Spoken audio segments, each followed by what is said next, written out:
Thank you, Professor Akari, and thank you to the Journalist Writers Foundation and the Dialogue Institute for inviting me to what has been a really fascinating conference. The title of my remarks is Building Peace by Measuring Peace. What I want to do is talk practically about how we can measure peace, how we can think about the factors that create peace, and how we can think about the economic benefits of increases in peacefulness. And really that's important for education, and I'm going to talk about how we communicate that to a broader public. Before I do that, a little bit about the institute I work for, the Institute for Economics and Peace. We're a not-for-profit think tank that is dedicated to trying to build a better understanding of the key drivers and measures of peacefulness. And we really want to try and identify what are the key economic benefits of peace. A lot of our tools are fundamentally for the purposes of education. They get used by a range of stakeholders. And we want to inform citizens, policymakers and practitioners. And really our work's based on a pretty simple premise, which is if you can't measure something and you don't know whether or not you're going forwards or backwards, how do you know whether or not your interventions are actually helping or hindering? And one of the main ways in which we try and do this is through one of our major research products, which is the Global Peace Index.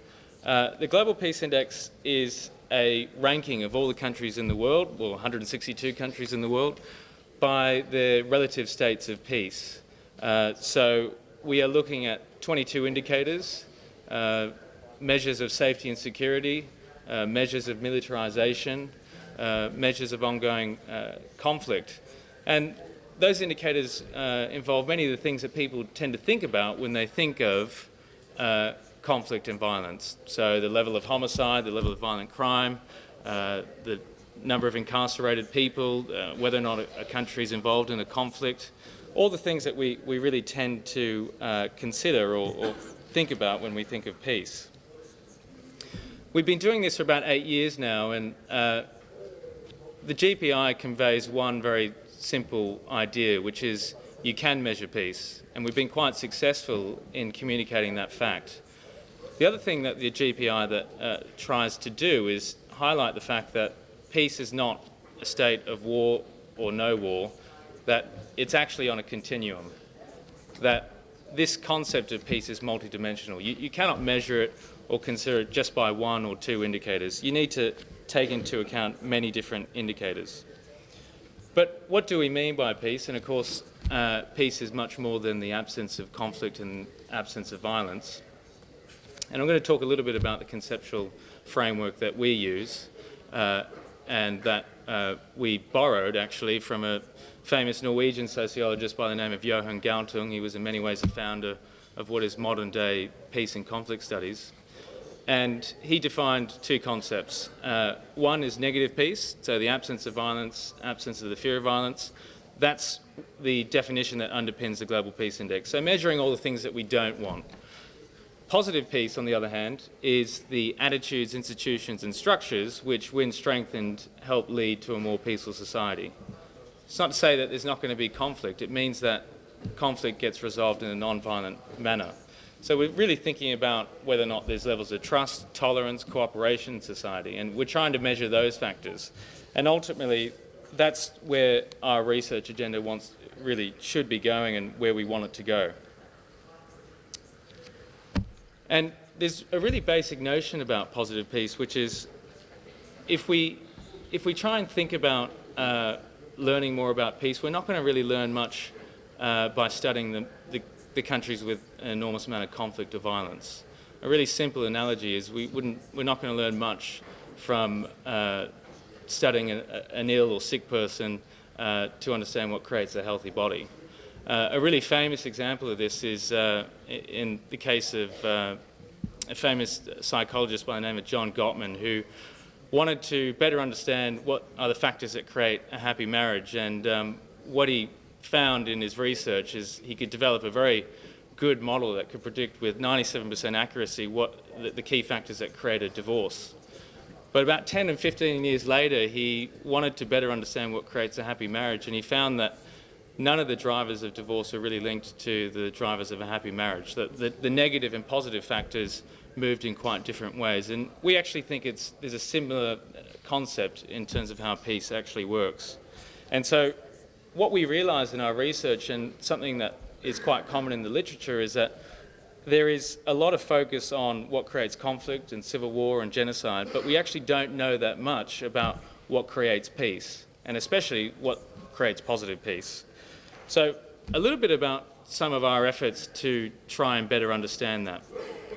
After 8 years of research with the Global Peace Index, we've generated quite a big data set, and what we did was try to correlate the key factors, a range of socio-economic factors, to the countries at the top of the index. And we find that there's 8 key pillars that are consistently associated with more peaceful societies, and we call these the pillars of peace. And they're things that are not that surprising, things like well-functioning government, so certain democratic institutions, access to basic services, the equitable distribution of resources, which is really trying to take account of not just the distribution of income, but also whether or not people have access to health and education services.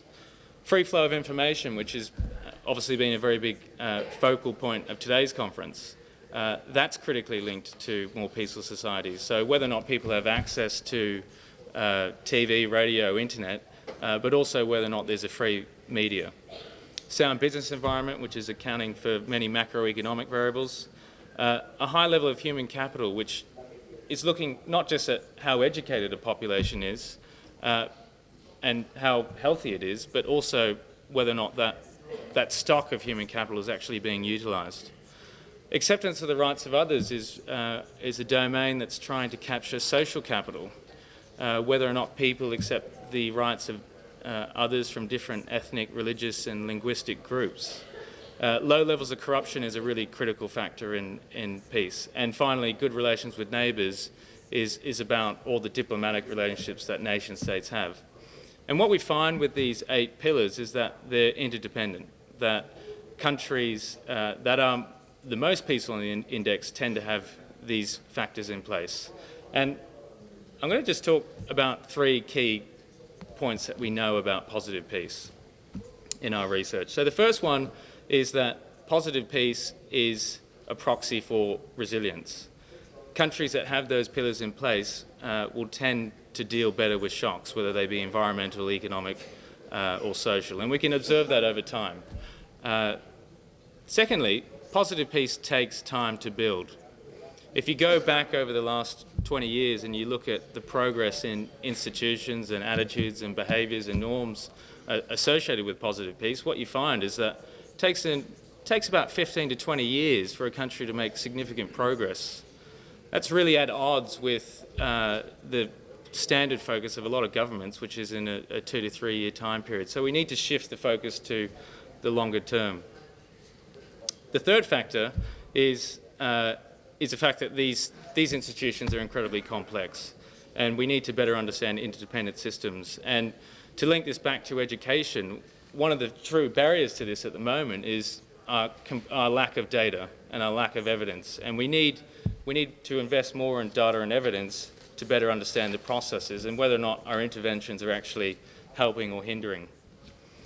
The second message I want to convey in the next 3 minutes is the enormous economic cost of violence. And something that we did is to try and look at what are all the expenditures related to dealing with violence, containing it, preventing it, and creating it. And what we found by adding up all those expenditures, there's a huge amount of money that's spent every year on containing and preventing and creating violence. It's about $9.8 trillion. It's about 11.3% of gross world product. So 11.3% of all the goods and services that the world is producing is related to this violence containment expenditure. And if we put that in perspective, that's about 75 times our foreign aid expenditure. Just 1% of it is the total spending that we spend on poverty alleviation. If we were to reduce this by just 2%, we could actually double the total spending on poverty alleviation globally, on sanitation, on health, etc. And of course, when you compare this to some of the numbers that Radul just mentioned, you know, $5 billion for 7 years to achieve literacy, it really puts in perspective just how unproductive some of these expenditures are.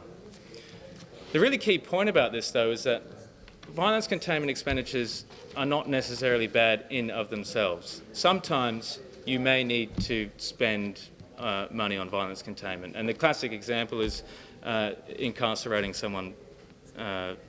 They may pose a risk to other people in society, so it's a necessary expenditure. But the message is that if you can create a more peaceful society, then those expenditures no longer become necessary, and you can then divert expenditures into more productive areas like health and education and innovation and infrastructure. And this is what we call the virtuous cycle of peace, and it's a fairly practical framework for thinking about how you can actually build sustainable peace over the long term. So if we can achieve improvements in peace, what we can see in the most peaceful countries is that they tend to have a lot less of this unproductive violence containment expenditure. If you can reduce that expenditure and channel it into the institutions that build peace, the pillars of peace, then that in the long term can obviously help lower violence further. So that's the really key to creating a virtuous cycle. And I think the message here is that peace is obviously in everyone's economic interest, and that's something that we really want to try and convey and educate people about in our research. I'm just going to finish with 3 points. The first one is, I think it's important to remember that we are living in the most peaceful time in human history. That's a positive. I think it's important to remember that.